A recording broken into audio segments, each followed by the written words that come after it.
उत्सर्जन तंत्र से संबंधित 25 प्लस क्वेश्चन देखने वाले हैं। जो पहला क्वेश्चन है हमारा, मकड़ियाँ किसका उत्सर्जन करती है। मकड़ियों के स्थान पर हम कीट भी लिख सकते हैं। जो कीट वर्ग होता है वो अधिकांशतया किस पदार्थ का उत्सर्जन करती हैं। ऑप्शन फर्स्ट है अमीनो अम्ल, सेकंड है यूरिक अम्ल, थर्ड है ग्वानिन और फोर्थ है थायमिन। तो यहाँ पर जो मकड़ियाँ है या जो कीट वर्ग आता है आर्थ्रोपोडा, ये कौन से पदार्थ का उत्सर्जन करती हैं। तो इसका राइट आंसर ऑप्शन सेकंड हो जाएगा। जितने भी आर्थ्रोपोडा संघ के अंतर्गत जीव आते हैं वो लगभग अधिकांशतः जो जीव हैं वो सभी किसका उत्सर्जन करते हैं, यूरिक अम्ल का उत्सर्जन करते हैं। देखो उत्सर्जी पदार्थ जो होते हैं ये नाइट्रोजनी अपशिष्ट पदार्थ होते हैं। नाइट्रोजनी अपशिष्ट पदार्थ जो एनिमल्स के जीव के शरीर के लिए बहुत ही हानिकारक होते हैं और इस कारण से इनका उत्सर्जन यानी कि हमारे शरीर से बाहर निकालना बहुत ही जरूरी होता है। और इसे बाहर निकालने के लिए हम जो क्रिया करते हैं वो उत्सर्जन कहलाता है। और इस क्रिया में जो अंग हमारे भाग लेते हैं वो उत्सर्जी अंग कहलाते हैं। और वो अंग मिलकर के सभी क्या बनाते हैं, उत्सर्जन तंत्र का निर्माण करते हैं। तो कीट या आर्थ्रोपोडा संघ के अधिकांश प्राणी है वो यूरिक अम्ल का उत्सर्जन करते हैं। नेक्स्ट है क्वेश्चन नंबर 2, नेफ्रॉन के किस भाग में सर्वाधिक पुनः अवशोषण होता है। नेफ्रॉन के किस भाग में सर्वाधिक रीअब्जॉर्प्शन होता है, पुनः अवशोषण होता है। ऑप्शन फर्स्ट है डीसीटी, सेकंड है पीसीटी, थर्ड है संग्राहक नलिका और फोर्थ है हेनले का लूप। तो हमें इसके लिए नेफ्रॉन की संरचना हमें आनी चाहिए। तो किस प्रकार से होती है नेफ्रॉन की संरचना, एक बार यहाँ पर मैं बना देता हूँ जिससे कि आपको ये टॉपिक है वो थोड़ा सा अच्छे से समझ में आ जाए।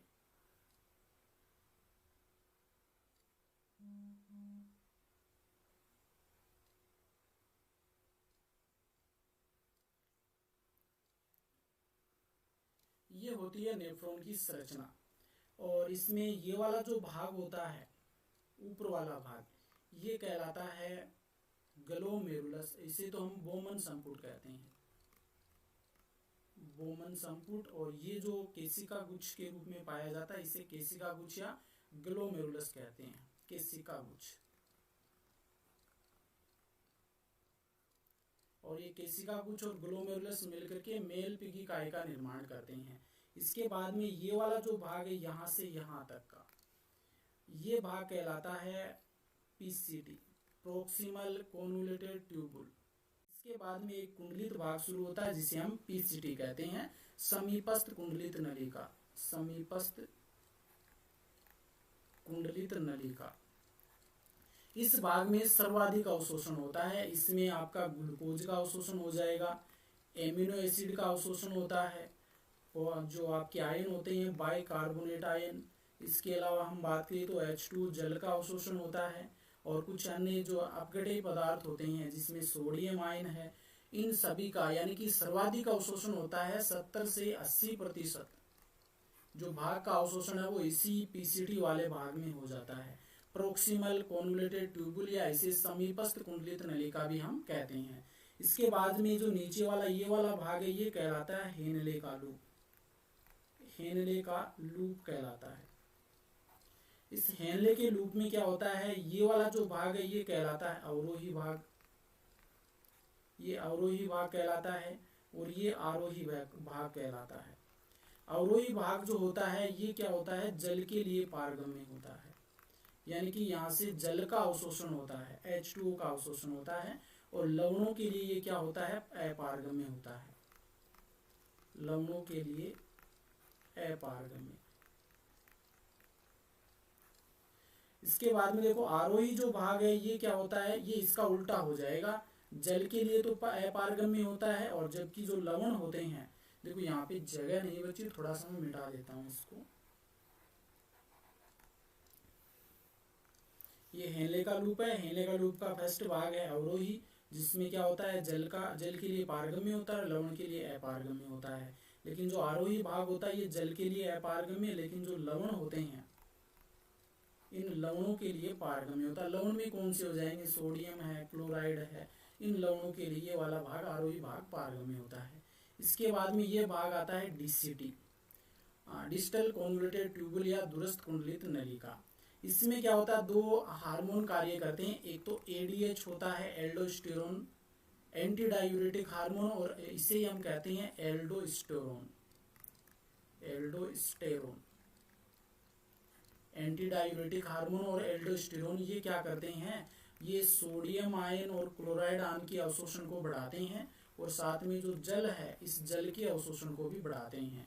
और यहाँ से क्या होता है, सोडियम आयन और जो क्लोराइड आयन है इनका तो अवशोषण हो जाता है, और पोटेशियम आयन का निष्कासन हो जाता है, और यहाँ से H2O का अवशोषण भी होता है। आगे दोबारा से हम इस रचना को समझने का प्रयास करेंगे। और कलेक्टिंग डक्ट जो होती है ये H2O के लिए पारगम्य होती है, H2O का अवशोषण होता है। तो सबसे अधिक अवशोषण की बात करें तो किसमें होता है, पीसीटी में होता है, समीपस्थ कुंडलित नलिका में होता है। थोड़ी सी दिक्कत जरूर हुई है आज शुरुआत में ही, क्योंकि नेट की जो प्रॉब्लम है वो चल रही है, इस कारण से नेट स्लो है, इसलिए जो लाइव वीडियो है वो कुछ बीच में दिक्कत आ रही है। आप अधिक से अधिक शेयर कीजिए ताकि जितने भी स्टूडेंट हैं उनको इस लेक्चर का लाभ मिल सके। एक दिन में किडनी के पास कितना रुधिर आता है, या फिर ये कह सकते हैं कि एक दिन में किडनी कितना रक्त शुद्ध करती है, एक दिन में किडनी के पास कितना रक्त आता है। फिर या ये क्वेश्चन मान लीजिए कि एक दिन में किडनी कितना रक्त है वो शुद्ध करती है। ऑप्शन फर्स्ट है 100 लीटर, सेकंड है 160 लीटर, थर्ड है 180 लीटर, और फोर्थ है 200 लीटर। तो इसका राइट आंसर ऑप्शन थर्ड हो जाएगा। एक दिन में जो हमारा वर्क होता है, जो किडनी होती है, ये लगभग 180 लीटर रक्त को शुद्ध करती है। नेक्स्ट है क्वेश्चन नंबर 4, मूत्र निष्कासन की दर का धीमा होना क्या कहलाता है। मूत्र निष्कासन की दर का धीमा होना क्या कहलाता है। ऑप्शन फर्स्ट है डिसयूरिया, सेकंड है ओलिगोसूरिया, थर्ड है यूरेमिया, और फोर्थ है पॉलीयूरेमिया। अब देखो डिसयूरिया का मतलब क्या होता है। डिसयूरिया में तो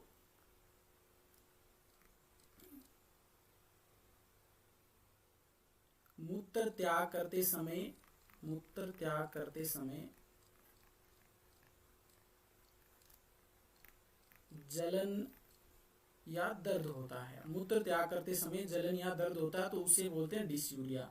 ओलिगोयूरिया का मतलब क्या होता है, मूत्र की मात्रा में कमी। यूरेमिया का मतलब होता है मूत्र में यूरिया की मात्रा सामान्य से अधिक। मूत्र में यूरिया की मात्रा सामान्य से अधिक।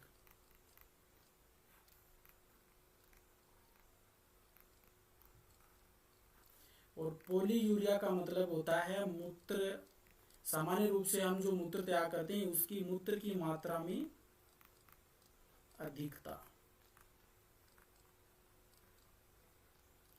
तो इसका जो राइट आंसर जो हो जाएगा ऑप्शन सेकंड हो जाएगा। ओलिगोसूरिया के अंतर्गत क्या होता है कि मूत्र की मात्रा में कमी आती है, इस कारण दर क्या हो जाती है, धीमी हो जाती है, मूत्र निष्कासन की दर धीमी हो जाती है। इसके साथ हमने ऑप्शन भी डिस्कस कर ली, यहाँ से भी क्वेश्चन बनने की संभावना रहती है। नेक्स्ट है क्वेश्चन नंबर 5, कौन सा किडनी का कार्य नहीं है, कौन सा है जो वर्क का कार्य नहीं है। ऑप्शन फर्स्ट है प्रासरण नियमन, सेकंड है लवण का पुनः अवशोषण, थर्ड है रुधिर का छानना, और फोर्थ रक्तदाब को कम करना। तो प्रासरण नियमन का कार्य किडनी करती है, लवण का पुनः अवशोषण भी करती है जो कि अभी हमने बात की है थोड़ी देर पहले। रुधिर को छानना ये ग्लोमेरुलस के द्वारा किया जाता है, रुधिर को छानना। रक्तदाब को कम करना ये कार्य किडनी का नहीं होता है। तो यहाँ पर राइट आंसर ऑप्शन फोर्थ हो जाएगा। नेक्स्ट है क्वेश्चन नंबर 6, पथरी को बाहर निकालने की प्रक्रिया क्या कहलाती है। हमारे जो किडनी जो होती है, इस किडनी में क्रिस्टल्स जमा हो जाते हैं, इन क्रिस्टल को ही क्या कहते हैं, हम पथरी कहते हैं। और इन पथरी को बाहर निकालने की प्रक्रिया क्या कहलाती है। ऑप्शन फर्स्ट है हीमोडायलिसिस, सेकंड है कीमियोथेरेपी, थर्ड है रेडियोथेरेपी, और फोर्थ है लिथोट्रोप्सिन। तो देखो यहाँ पर राइट आंसर हमारा फोर्थ हो जाएगा। लिथोट्रोप्सिन जो होती है इसके द्वारा जो हमारी किडनी में पथरी होती है उसे इस क्रिया के द्वारा निकाला जाता है। ऑप्शंस की बात करें तो हीमोडायलिसिस का मतलब होता है कृत्रिम रूप से रक्त से अशुद्ध पदार्थ निकालना, अपशिष्ट पदार्थ निकालना। कृत्रिम रूप से रक्त से अपशिष्ट पदार्थ निकालना, अपशिष्ट पदार्थ का निष्कासन। कीमियोथेरेपी और रेडियोथेरेपी दोनों ही क्रियाएं क्या होती हैं? कैंसर कोशिकाओं को नष्ट करने की विधियां हैं। ये कैंसर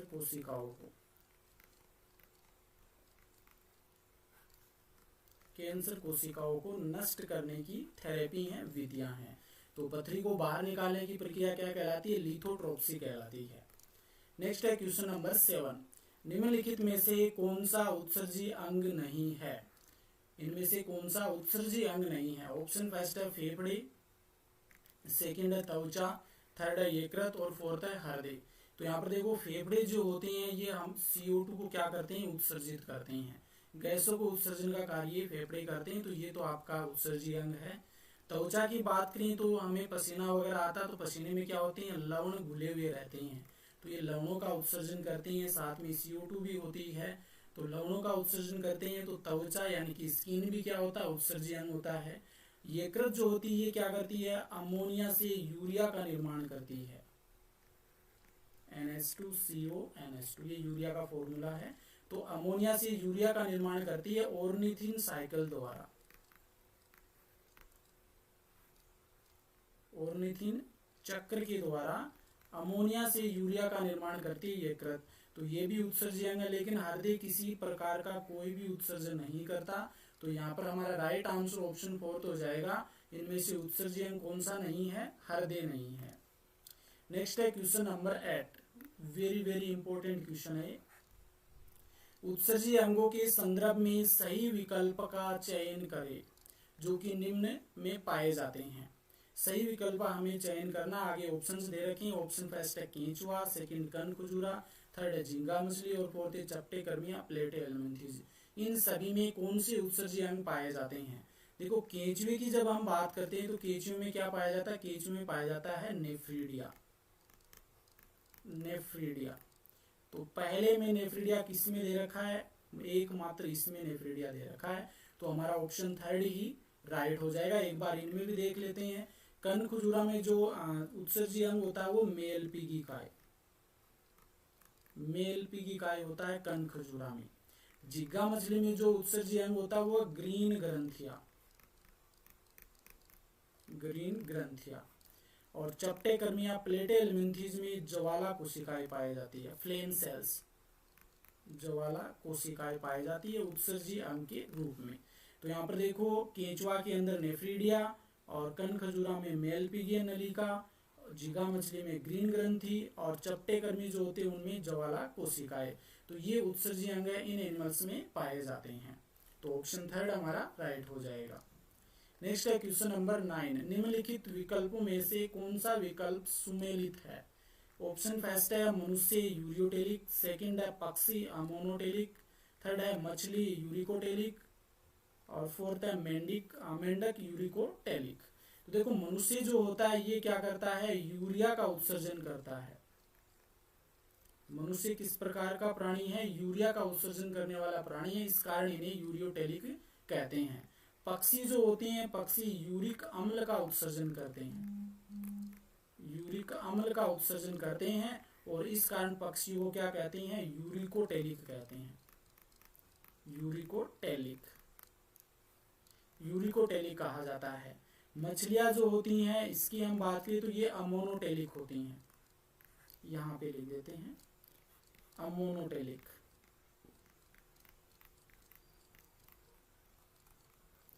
मछलियां अमोनोटेलिक होती हैं और मेंढक जो होते हैं ये यूरियोटेलिक होते हैं।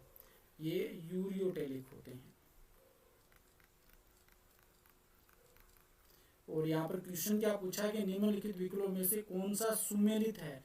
तो सुमेलित फर्स्ट वाला ही है। तो हमारा ऑप्शन फर्स्ट हमारा राइट हो जाएगा कि मनुष्य किस प्रकार का प्राणी है? यूरियोटेलिक प्राणी है। और इसके बाद में पक्षी है यूरिकोटेलिक, मछली जो है ये अमोनोटेलिक है, क्योंकि जो मछलियां ये क्या करती है, अमोनिया का उत्सर्जन करती है।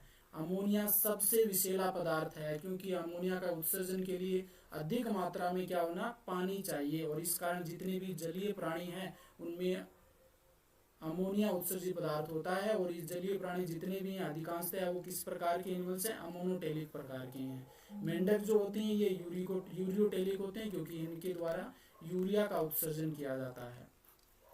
पक्षी जो होते हैं ये यूरिकोटेलिक होते हैं, क्योंकि ये यूरिक अम्ल का उत्सर्जन करते हैं। तो राइट आंसर ऑप्शन फर्स्ट हो जाएगा। नेक्स्ट है क्वेश्चन नंबर 10, निम्नलिखित में से कौन सबसे अधिक विषैला उत्सर्जी पदार्थ है। सबसे अधिक विषैला उत्सर्जी पदार्थ, ऑप्शन फर्स्ट है CO2, सेकंड है अमोनिया, थर्ड है यूरिया और फोर्थ है अमीनो अम्ल। देखो सबसे अधिक विषैले पदार्थ की हम बात करें तो सबसे अधिक हो जाएगा अमोनिया, क्योंकि अमोनिया को अधिक समय तक हमारी बॉडी में नहीं रख सकते हम लोग, और इस कारण से क्या होता है, अमोनिया जो होता है ये सबसे अधिक विषैला पदार्थ होता है, और इसके उत्सर्जन के लिए अधिक मात्रा में हमें क्या चाहिए, पानी की आवश्यकता पड़ती है। और पानी की आवश्यकता सबसे अधिक किसमें होती है, किसमें पानी सबसे अधिक पाया जाता है, तो जितने भी जलीय प्राणी जो हैं, जलीय प्राणी जितने भी हैं उन सभी जलीय प्राणियों में किस प्रकार का कौन सा उत्सर्जी पदार्थ होता है, अमोनिया उत्सर्जी पदार्थ होता है। अमोनिया उत्सर्जी पदार्थ होता है, और अधिकांशतः जलीय प्राणी अमोनोटेलिक होते हैं, अमोनोटेलिक होते हैं। अब देखो यूरिया, अभी हमने बात की यूरिया का उत्सर्जन मनुष्य के द्वारा, जो स्तनधारी प्राणी उनके द्वारा किया जाता है, और CO2 भी क्या होता है, हमारे श्वसन के द्वारा हम बाहर छोड़ते हैं, ये भी एक प्रकार का उत्सर्जी पदार्थ है, लेकिन सबसे अधिक विषैला अमोनिया होता है। नेक्स्ट है क्वेश्चन नंबर 11, रेनिन किसके द्वारा मुक्त किया जाता है, किसके द्वारा स्रावित होता है renin. Very very important question है ये भी, क्योंकि रेनिन हमें पाचन तंत्र में भी देखने को मिलता है। एक रेनिन होता है डबल एन वाला, और एक रेनिन होता है ये, तो ये नीचे वाला रेनिन होता है ये किसमें मिलता है हमें, पाचन तंत्र में, डाइजेस्टिव सिस्टम में, जिसमें जो आमाशय होता है उसके द्वारा सिक्रेट होता है। केवल ये जो शिशु होते हैं, छोटे बच्चे, उन शिशुओं में पाया जाता है, उनमें दूध का पाचन करता है। लेकिन ये डबल एन वाला जो रेनिन होता है ये स्रावित होता है किससे, ये पूछा है इस क्वेश्चन में। तो ऑप्शन फर्स्ट है हेनले का पास, सेकंड है संग्रह वाहिनी, थर्ड है जक्स्टा ग्लोमेरुलर उपकरण, या कोशिका बोल दो इन्हें, कोशिका, और फोर्थ है रीनल पेल्विस। तो इसका राइट आंसर ऑप्शन थर्ड हो जाएगा। जक्स्ट्रा ग्लोमेरुलर कोशिकाएं जो होती हैं ये क्या करती हैं, रेनिन का स्रावण करती है। कौन सा रेनिन, डबल एन वाला रेनिन, ये ध्यान में रखना है। सिंगल एन वाला रेनिन तो पाया जाता है आमाशय में, और डबल एन वाला रेनिन पाया जाता है हमारी किडनी में। नेक्स्ट है क्वेश्चन नंबर 12, मानव वर्ग की मौलिक कार्यात्मक इकाई है। मानव वर्ग की किडनी की मौलिक कार्यात्मक इकाई या फंक्शनल यूनिट कौन सी है। ऑप्शन फर्स्ट है नेफ्रीडिया, सेकंड है हेनले का पास, थर्ड है नेफ्रॉन, और फोर्थ है शंकु या पिरामिड। तो इसका राइट आंसर ऑप्शन थर्ड हो जाएगा। नेफ्रॉन जो होती है ये हमारे वर्ग की क्रियात्मक एवं संरचनात्मक इकाई होती है, स्ट्रक्चरल एंड फंक्शनल यूनिट होती है नेफ्रॉन। तो नेफ्रॉन की संरचना अभी हमने देखी है, एक बार फिर से मैं यहाँ पे बना देता हूँ।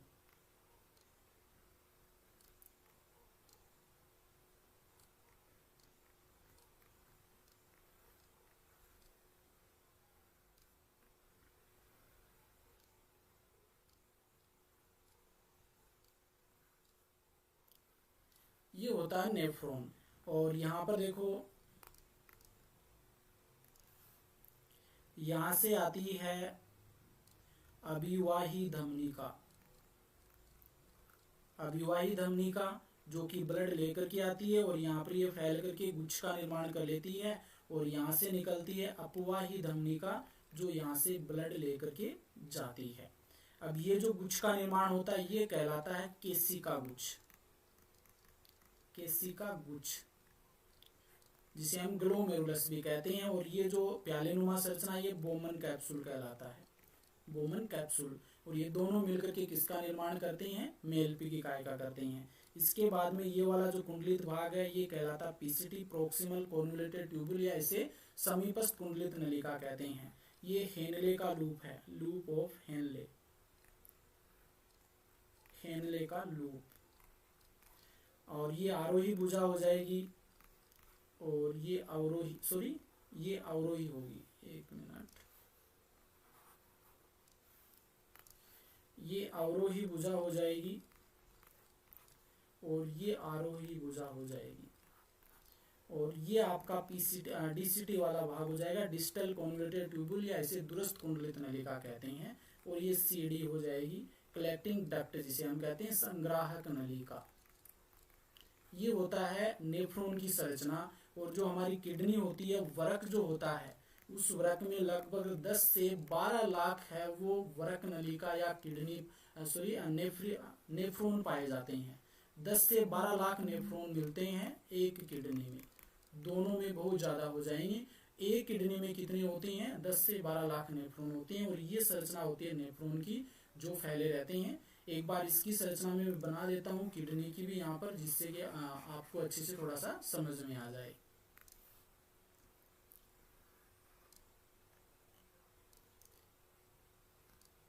ये होती है किडनी।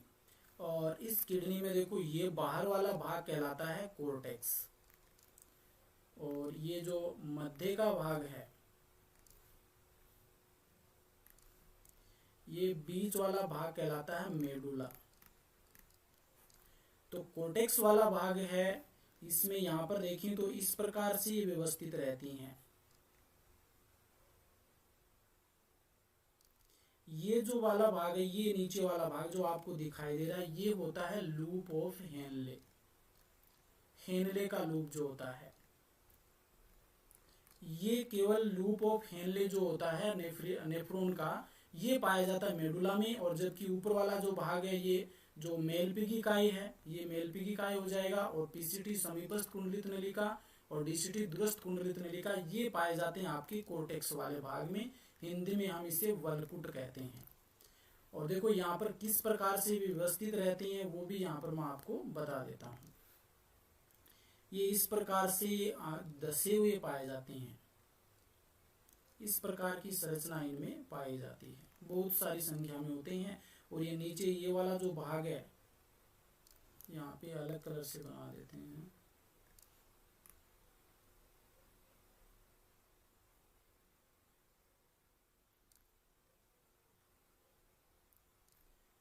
ये बीच बीच में जो आपका कोर्टेक्स वाला भाग है, ये दसा हुआ पाया जाता है। ये पूरा कोर्टेक्स वाला भाग है।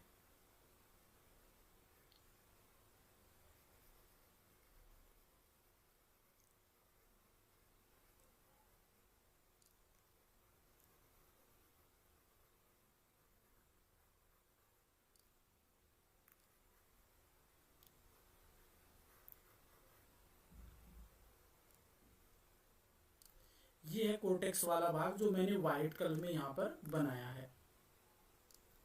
इस कोर्टेक्स वाले भाग में क्या होता है, कुछ इस प्रकार से अंदर की ओर दसे हुए पाए जाते हैं। ये जो दसे हुए जो होते हैं, ये कहलाते हैं वर्टनी के स्तंभ, वर्टनी के स्तंभ कहलाते हैं, वर्टनी के स्तंभ कहलाते हैं। और ये जो मैंने यहाँ पर गिलास जैसी कुछ संरचनाएं बनाई हैं, ये कहलाते हैं मध्यांश पिरामिड, मध्यांश पिरामिड कहलाते हैं। और यहाँ पर जो मध्यांश पिरामिड है, इन्हीं में क्या होता है, मूत्र का निर्माण होता है। क्योंकि जितने भी इस प्रकार की जो संरचनाएं है नेफ्रॉन, वे सभी आकर की जो कलेक्टिंग डक्ट होती है, वो इसी में आकर के खुलती है। तो ये ध्यान में रखना है कि वरक में 10 से 12 लाख नेफ्रॉन पाए जाते हैं। और नेफ्रॉन का जो मेलपिगी का समीपस्थ कुंडलित नलिका, दूरस्थ कुंडलित नलिका, ये कोर्टेक्स वाले भाग में पाए जाते हैं। जबकि हेनले का लूप होता है, ये मेडुला वाले भाग में पाया जाता है, मध्यांश वाले भाग में। वर्टनी के स्तंभ किसे कहते हैं, वलकुट का कुछ भाग ऐसा होता है जो मध्यांश में दसा रहता है, वर्टनी के स्तंभ कहलाते हैं। और इस दसने के कारण क्या होता है, कुछ पिरामिड जैसी संरचना बन जाती है, उन्हें मध्यांश पिरामिड कहा जाता है। नेक्स्ट है क्वेश्चन नंबर 13, ये वाला है, ठीक है। वरक के सभी बोमन संपुट इनमें से पाए जाते हैं। कलर चेंज कर लेते हैं हम, कौन सा, ये ठीक। हाँ, वरक के सभी बोमन संपुट इनमें पाए जाते हैं। तो ये क्वेश्चन अभी हमने किया है। देखो इस प्रकार की संरचना होती है। मैं बाहर वाला बना देता हूँ। ये ऊपर वाला मान लीजिए वलकुट है। ये कलर थोड़ा सा अलग हो गया, ये ठीक है। वलकुट वाला भाग हो यार, नीचे ये मध्यांश हो गया। और यहाँ पर जो होती है आपकी नेफ्रॉन जो होती है वो इस प्रकार से व्यवस्थित होती है। ये आपका पीसीटी हो गया और ये नीचे आ गया हेनले का लूप, और ये वापस से ऐसे कुंडलित होकर के वापस से निकल जाती है। अब देखो ये हेनले का लूप तो मध्यांश में हो गया, लेकिन आपकी ये जो पीसीटी होती है और ये डीसीटी होती है, ये और साथ में ये ऊपर वाला जो भाग है जिसे हम क्या कहते हैं, बोमन संपुट कहते हैं, ये कौन से भाग में होते हैं, वलकुट में होते हैं। और वलकुट को ही हम कोर्टेक्स कहते हैं। तो यहाँ पर आपका राइट आंसर क्या हो जाएगा, ऑप्शन फर्स्ट हो जाएगा। कोर्टेक्स वाले भाग में बोमन संपुट पाया जाता है। और कोर्टेक्स में और क्या क्या हो सकता है, इसमें पीसीटी होता है, डीसीटी होता है, और जो सीडी होता है, सीडी, ये भी किसमें होता है, कोर्टेक्स वाले भाग में होता है। नेक्स्ट है क्वेश्चन नंबर 14।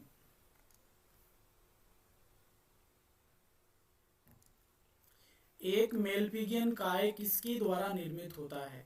एक मेलपिगियन काय की हम बात करें, ये किससे बना हुआ होता है। तो ये अभी हमने बात की थी। एक बार ऑप्शन देख लेते हैं। केवल केशिका गुच्छ, सेकंड है केशिका गुच्छ और बोमन संपुट, थर्ड है केशिका गुच्छ और अपवाही धमनिका, ये अपवाही धमनिका, फोर्थ है केशिका गुच्छ, बोमन संपुट और अपवाही धमनिका। अब देखो इसका जो राइट आंसर ऑप्शन फोर्थ हो जाएगा। कैसे होगा ये अभी हम समझ लेते हैं। ये देखो ये होता है बोमन संपुट, ये ऊपर वाला भाग ही बना रहा हूं मैं, और यहां से आती है अभिवाही धमनिका, और यहां से निकल करके जाती है अपवाही धमनिका, और यहां पर किसका निर्माण करती है, ये केशिका गुच्छ। और ये जो भाग है प्याले नुमा, ये कहलाता बोमन संपुट या बोमन कैप्सूल। अब देखो बोमन संपुट हो गया, केशिका गुच्छ, अपवाही और अभिवाही धमनिका, ये सभी मिलकर के किसका निर्माण करते हैं, मेल पीगिकाय का। और यहाँ पर आपके ऑप्शन में इसमें केशिका गुच्छ, बोमन संपुट और अपवाही धमनिका है। तो राइट आंसर हमारा क्या हो जाएगा, ऑप्शन फोर्थ हो जाएगा। नेक्स्ट है क्वेश्चन नंबर 15। वरक के किस भाग में सबसे अधिक विद्युत अपघटन जल 70 से 80% का पुनः अवशोषण होता है। मान लीजिए इस प्रकार से ये क्वेश्चन है कि वरक के किस भाग में सबसे अधिक जल का अवशोषण होता है। 70 से 80% जल का अवशोषण वरक के कौन से भाग में होता है। ऑप्शन फर्स्ट है हेनले पास की अवरोही भुजा, सेकंड है दूरस्थ कुंडलित नलिका, थर्ड है समीपस्थ कुंडलित नलिका, और फोर्थ है हेनले पास की अवरोही भुजा। तो देखो जो हमारी दूरस्थ कुंडलित नलिका होती है, यहाँ पे मैं बना देता हूं उसे थोड़ा सा,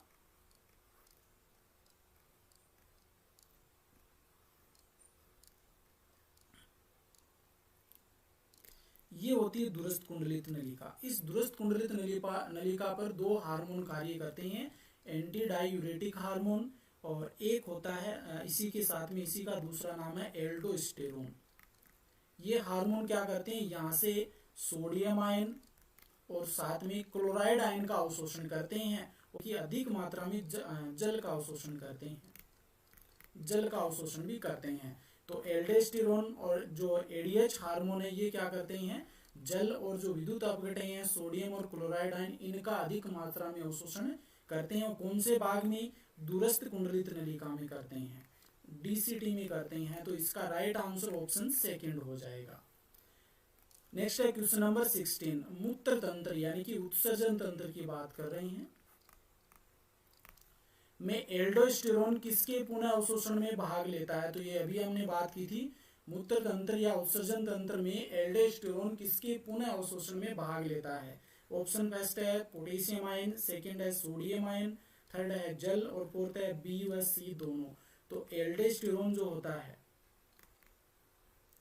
ये सोडियम आयन, क्लोराइड आयन और जल के पुनः अवशोषण में भाग लेता है, जबकि पोटेशियम आयन के उत्सर्जन को करता है, पोटेशियम आयन के उत्सर्जन को प्रेरित करता है।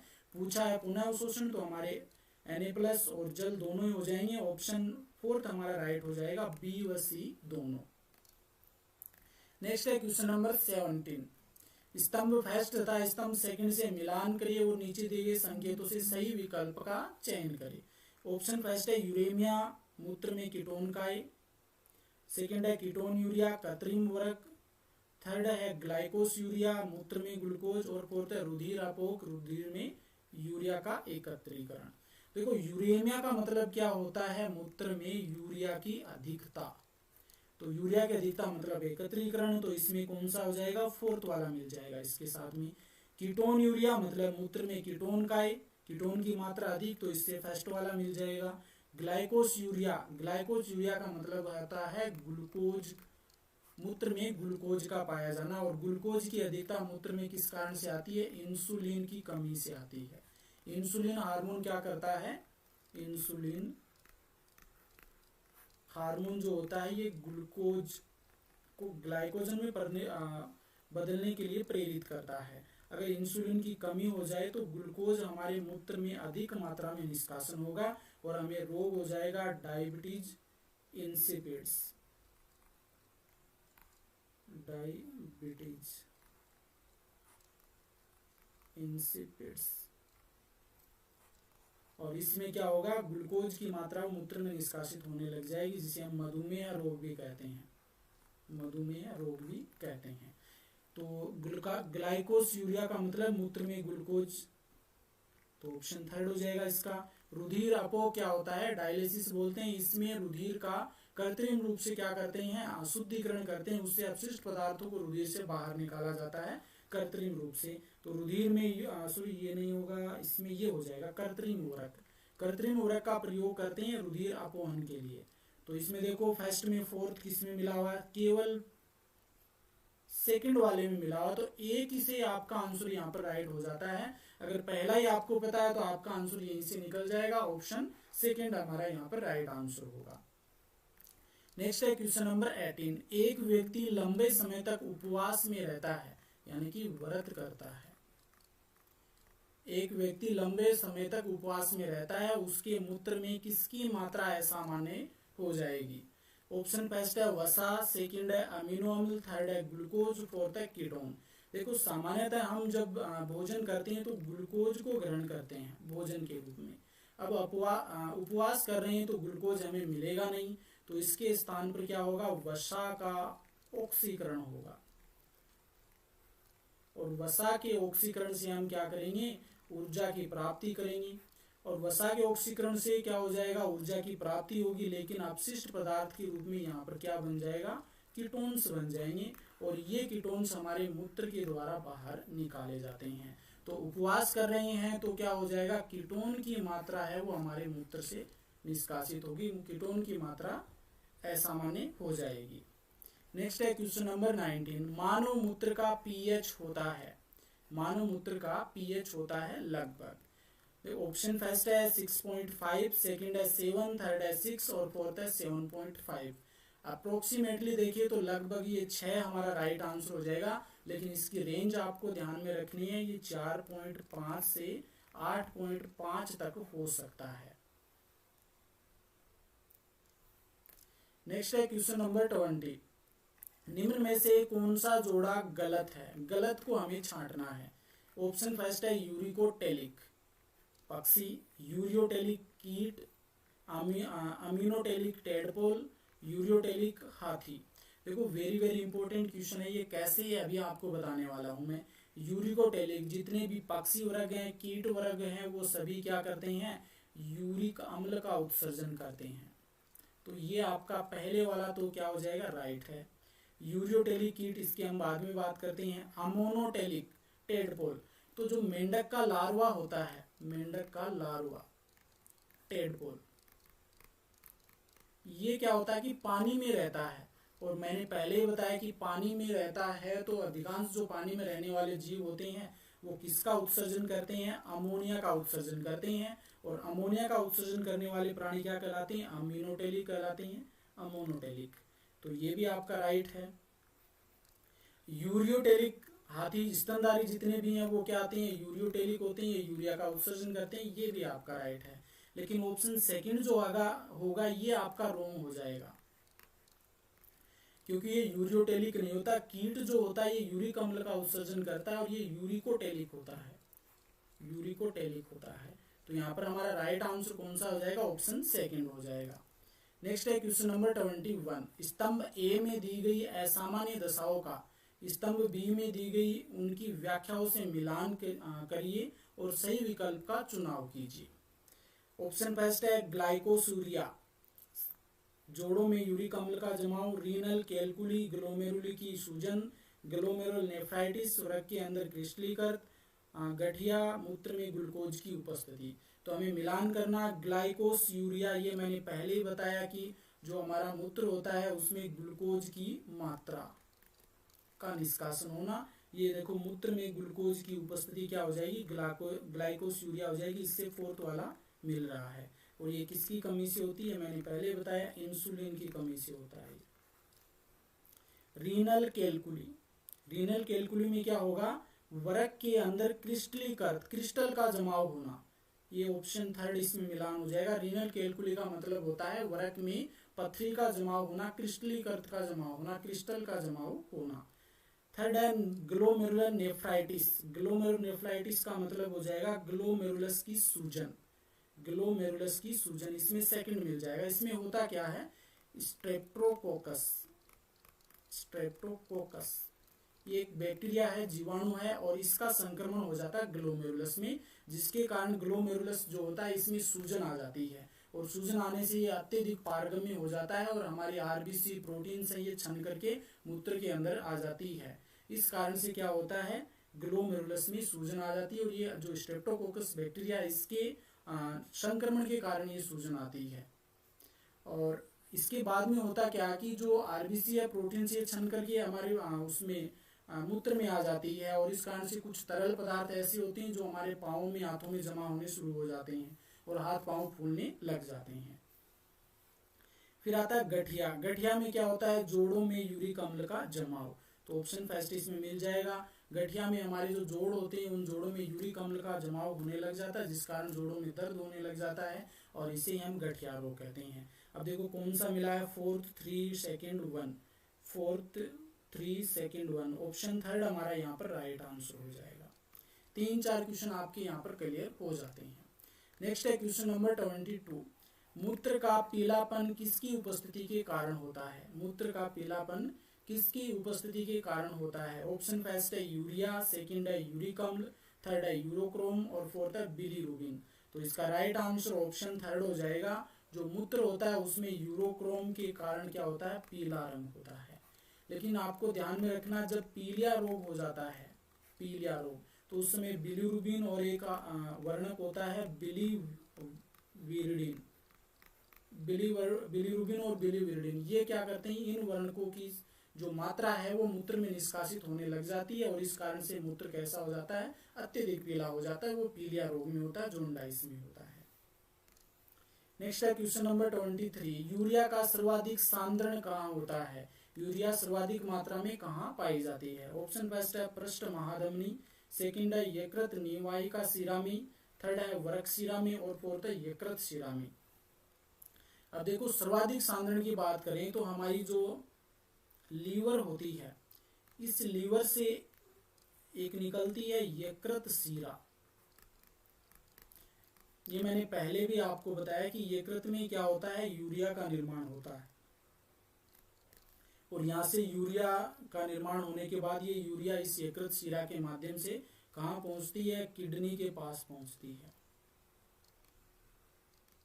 इस किडनी के पास पहुंचती है। तो इस समय यहाँ पर क्या होती है, इस यकृत शिरा में सबसे अधिक मात्रा में यूरिया पाई जाती है। तो इसका राइट आंसर हमारा फोर्थ ऑप्शन हो जाएगा। यकृत शिरा में क्या होती है, सबसे अधिक मात्रा में यूरिया होती है।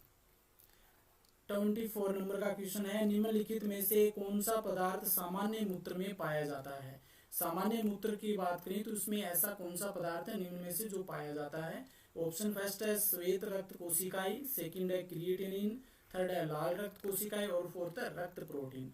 अब देखो मूत्र में होता क्या है, इसमें यूरिया होती है, यूरिक अम्ल होता है कुछ मात्रा में, कुछ लवण होते हैं, जल की मात्रा होती है और साथ में क्रिएटिनिन, जो कि एक उत्सर्जी पदार्थ है, ये भी पाया जाता है। तो यहाँ पर ऑप्शन सेकंड हमारा राइट हो जाएगा। क्रिएटिनिन जो होता है ये सामान्य मूत्र में पाया जाता है। आज का हमारा अंतिम क्वेश्चन है, वरक में प्रानिस्यंदन अल्ट्रा फिल्ट्रेशन की क्रिया कहाँ होती है? ये भी वेरी वेरी इंपॉर्टेंट क्वेश्चन है। वरक में प्रानिस्यंदन की क्रिया कहाँ होती है? ऑप्शन फर्स्ट है नेफ्रॉन, सेकंड है वरक नलिका, ये वरक नलिका की जगह कर लो वरक कैप्सूल कर लो, कैप्सूल, क्योंकि नेफ्रॉन को ही वरक नलिका कहते हैं। थर्ड है हेनले का लूप और फोर्थ है वरिकी कणिका। तो प्रानिस्यंदन की क्रिया जो होती है रुधिर का छना, ये मैंने पहले भी आपको बता दिया है इस वीडियो में, लाइव सेशन में मैंने आपको बता दिया कि यहाँ से अभिवाही धमनिका आती है और यहाँ से अपवाही धमनिका निकलती है। यहाँ पे केशिका कुछ बनता है, ये पूरा ब्लड छन करके इसमें नीचे आ जाता है। यहाँ पर कुछ विशेष प्रकार की कोशिकाएं पाई जाती हैं जिन्हें कहते हैं पोडोसाइट। पोडोसाइट कोशिकाएं होती हैं, पदाणु कोशिकाएं होती हैं। ये क्या होती हैं? इनके मध्य बहुत बड़े बड़े छिद्र होते हैं और इन छिद्रों के माध्यम से रुधिर है यहाँ पर छन जाता है। तो प्रानिस्यंदन अल्ट्रा फिल्ट्रेशन की क्रिया कहाँ संपन्न होती है? वरकीय कैप्सूल में होती है। ये हमें ध्यान में रखना है। तो ये थे आज के 25 अति महत्वपूर्ण क्वेश्चन। आपका जो उत्सर्जन तंत्र है उससे संबंधित ये 25 अति महत्वपूर्ण क्वेश्चन थे जो पीछे एग्जाम में कहीं ना कहीं पूछे गए हैं और आगे पूछे जाने की संभावना है।